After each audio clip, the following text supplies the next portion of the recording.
I was running out of time to catch the freighter to Bliss and follow up on Petra's lead. But I wasn't going to the outskirts. I wasn't going to take down ONI.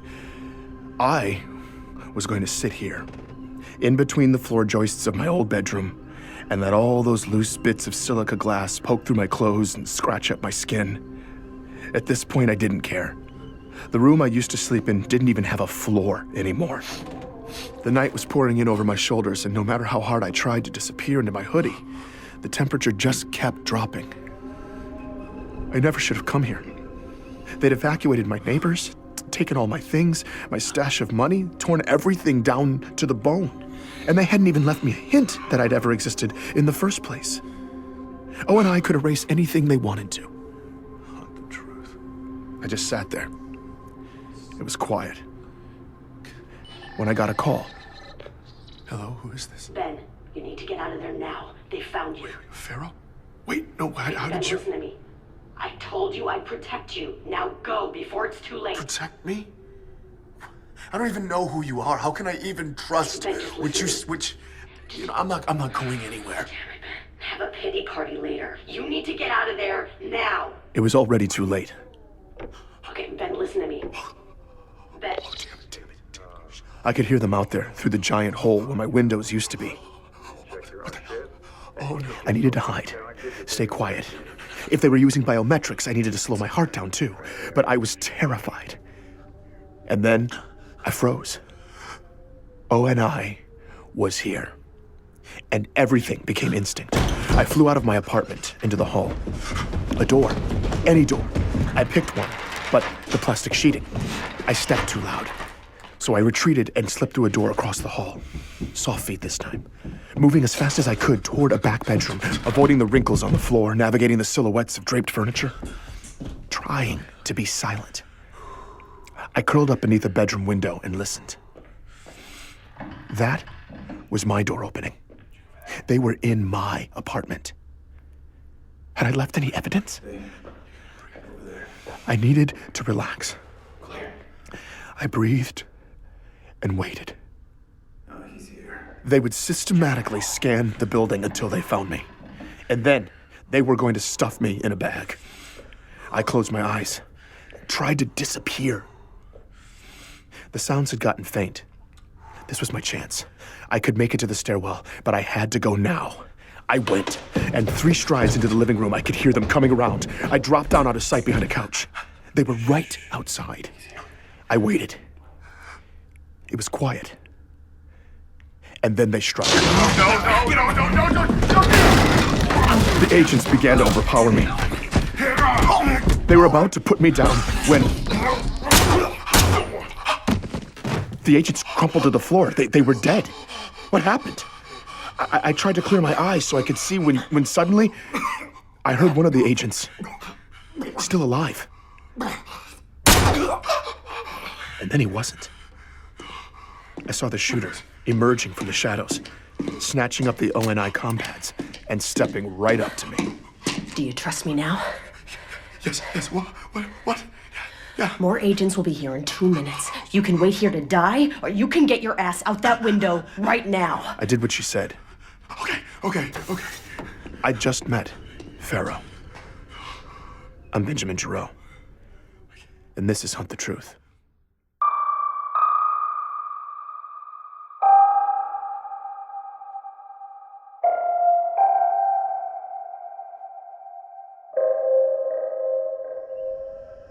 All right, I guess. Pharaoh led the way along the ledge to the fire escape. I was trying not to look down. We jumped the last several feet, and I immediately ran across the street to take cover. Pharaoh, where are we going? Stop talking. I did as she said, trying not to think.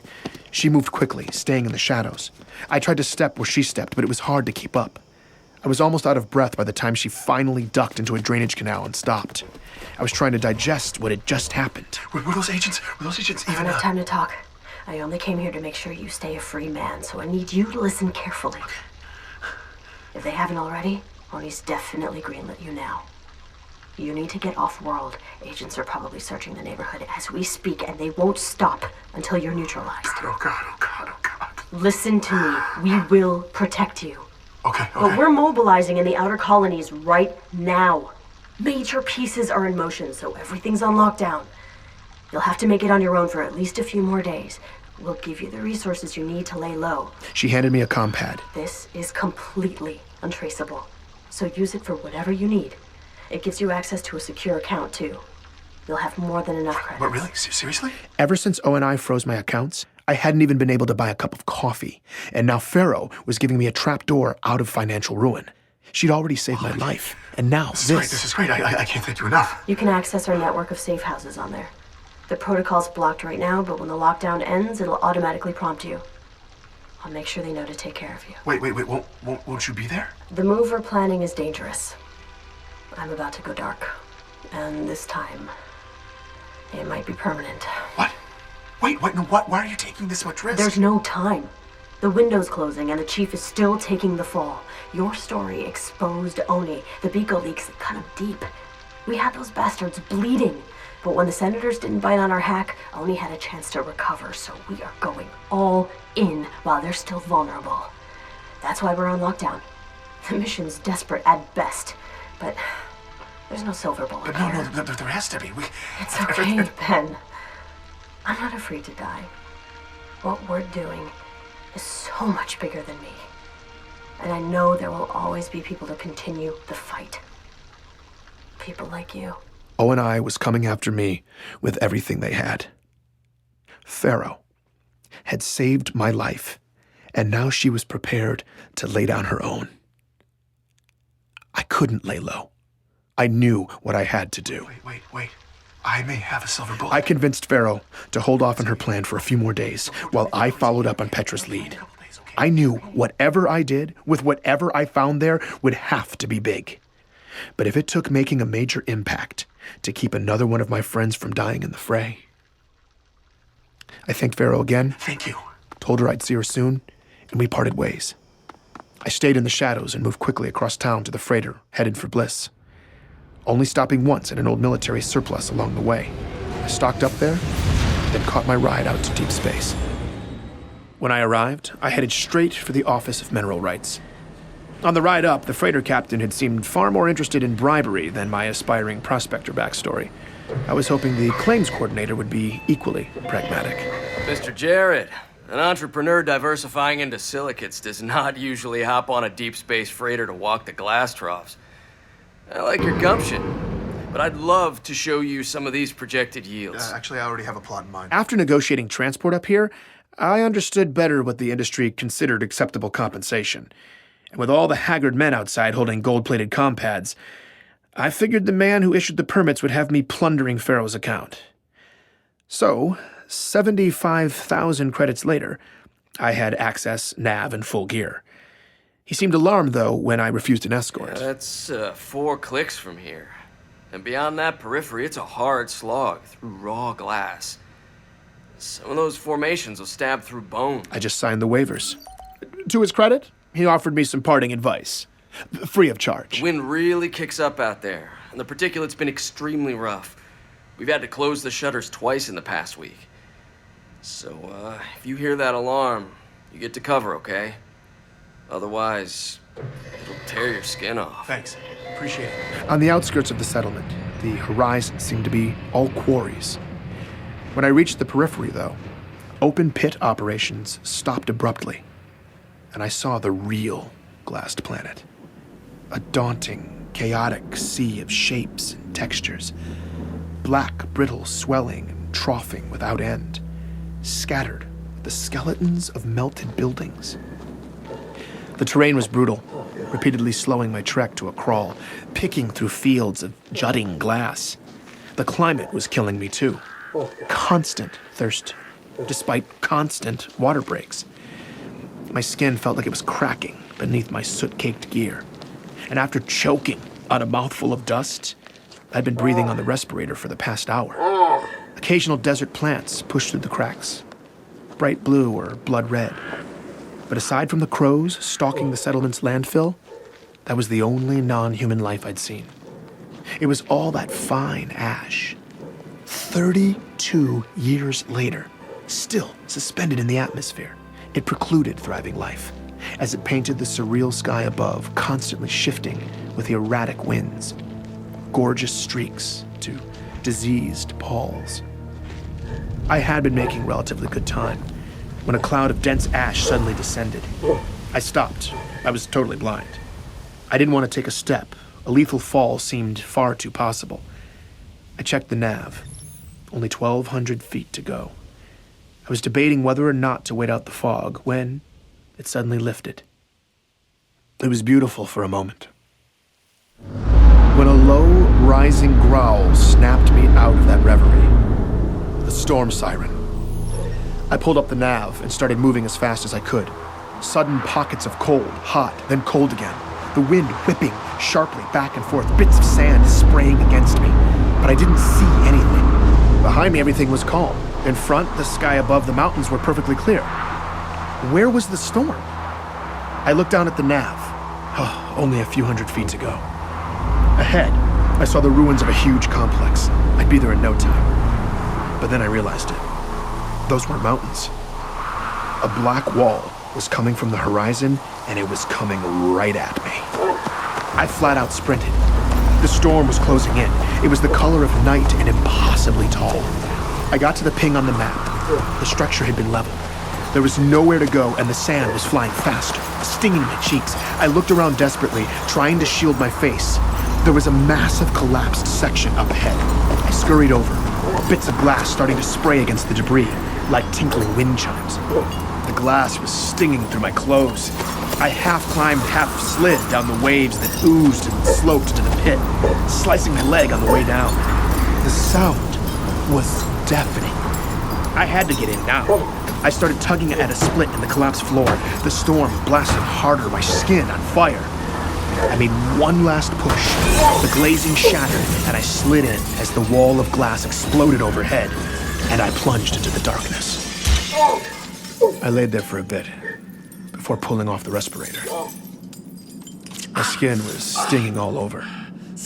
I checked my outer thigh. Damn it. It was bleeding and it hurt like hell, but it wasn't too deep. I pulled out my medical kit, wrapped it, and started looking around. Okay, the roof's collapsed there. There's all sort of debris on the ground. Whoever abandoned this place must have had advanced warning and left in a hurry. I shined my light along a back wall. Okay, Office of Naval Intelligence, Subspace Communications. It was an old ONI subspace relay facility. One of the hundreds scattered in deep space to cut back on comm delays between Earth and the outskirts. ONI wouldn't have left anything useful in a place like this. Okay, Pedro, what am I looking for? I followed every warning sign I could find, looking for anything restricted access. A few flights down and dozens of turns in, I was standing on what appeared to be the lowest level. And based on the long echoes into the darkness, the room was huge. I moved through dozens of rows of tall shelves draped with drop cloths. Whatever had happened on Bliss hadn't made a dent down here, apparently. What am I looking for? I peered behind one of the cloths. Guns, explosives, ammunitions, all kinds of aftermarket mods. None of this was UNSC sanctioned. Seriously, guns? Had I come all this way for neatly organized contraband? You gotta be kidding. But that's when I saw it. Out of the corner of my eye. Coming from the shadows at the back of the room through a glass door, No way. a tiny blinking light. No way, it can't be active. An active relay The relay? in an ONI facility? There could be anything on it. There could be everything on it if someone screwed up. The surface destruction was catastrophic. They could have just assumed the glassing had gone this deep. And ONI probably wasn't even operating in any real capacity out here anymore. Okay, This had to be why I was here. let's see. I immediately hooked up my comm pad, and I couldn't believe it. Oh, did I? The server was in standby, but it seemed fully functional. Connecting? Something kicked on deep below, and low auxiliary light filled the room. Oh my god. I started entering queries. Beco. It was current. I remembered the name of the raw file for the Beco video that Pharaoh leaked. That video popped up, and so did the second video, the one Pharaoh hadn't seen. I pulled it down and opened the footage. It was a composite of every single angle cameras captured that day. The original video just showed Chief firing down the hallway where 4 civilians had died. But I didn't see civilians in that hallway. I saw 2 janitors with a rocket launcher. I saw 2 couriers with frags, and none of them had a chance before Chief dropped them. Shot for shot, bullet for bullet, I watched him take out the terrorists, firing his handgun exactly 12 times, hitting only assassins every time. I saw the bodyguard and 4 embassy guards firing at Sakibo himself. And the best part was, the coroner's reports backed up all of it. Ray's scavenger was dead on. It was indisputable. Chief killed the bad guys. Bad guys killed the innocents. I found Sakibo's original request for security and the UEG's immediate automatic rejection. I can't believe it. I had everything I needed to clear the chief. We got him. But there was so much more to implicate ONI. I got an awful idea, and I knew exactly what to search next. Benjamin Giraud. As the results popped up, a chill went down my spine. Psychological profiles on me. Conversations between Sully and his bosses. Bullet point lists of my pressure points and relationships. This was making me nauseated. I downloaded the files, but I couldn't read it. Oh, no way. I scrolled through my interviewees. Gabriela Dvorak's real military jacket, 2524, she was on Dwarka. She'd never set foot on the planet where she supposedly liberated a young John. The war camp survivor Thomas Wu, the man who also lied about there being camps on John's planet, ONI chose the carrot over the stick with him. They promised to fund more memorials and awareness campaigns for survivors of the insurrectionist camps that Thomas and countless others endured. I found the actors, too. Walker, I see you, bastard. Paul Gustafson, a.k.a. Jacob Walker, was in there. His acting resume, personality notes, agreements to surrender existing work and retire. And then I found Dion, or Simon Kensington. There was even video of him rehearsing, tweaking his Dion delivery, responding to whatever prompts his ONI handler was giving. As I listened to him discuss my emotional vulnerabilities, my nausea turned to rage. Oh, you bastards. But when it came to the story I'd never wanted to hear, Anthony's story of the Spartan program, I realized I was still scared to see hard evidence to prove the rumors. But I went for it. I quickly found myself looking at highly classified assignments pushed to ONI scouts in 2516. Queries and requisitions from planet after planet, weighted toward the outer colonies. And then the qualifications for the Spartan 2 program. A list of physical and mental criteria, genetic compatibility with a slate of augmentation procedures, and optimal age. 6 years or younger. I did one last search. John 117. There he was, on a list in 2517. I began to follow his name on a trail of documents that continued past the day his parents thought they'd buried him. The progress reports, written by scientists, language you'd use to describe an expensive technological prototype. But they were talking about a child. They had done that to a hero. To my hero. And countless other children. I was just digging in when, what the hell was that? Corrupted files started hitting my ComPad. I immediately disconnected from the server and checked the files. They were fine. Oh, thank God. Then, it just shut down. Wait, no. Oh, no. I was terrified. Had I gone over Petra's 72-hour window? Had ONI just caught me looking? I checked the time. Okay. I was fine. Okay, I'm fine. But then, It's okay. what was that? I looked at the server one more time. That little standby light? It was glowing brighter, pulsing at me. I was starting to lose it, but it didn't matter. I had what I needed, and the storm was over. I emerged from the bunker. It was time to leave this sad, ashy nightmare behind. As I trekked back across the wasteland, I stepped with more confidence. I knew this terrain now, and I had ONI right where I wanted them. Please, join me for the next episode of Hunt the Truth.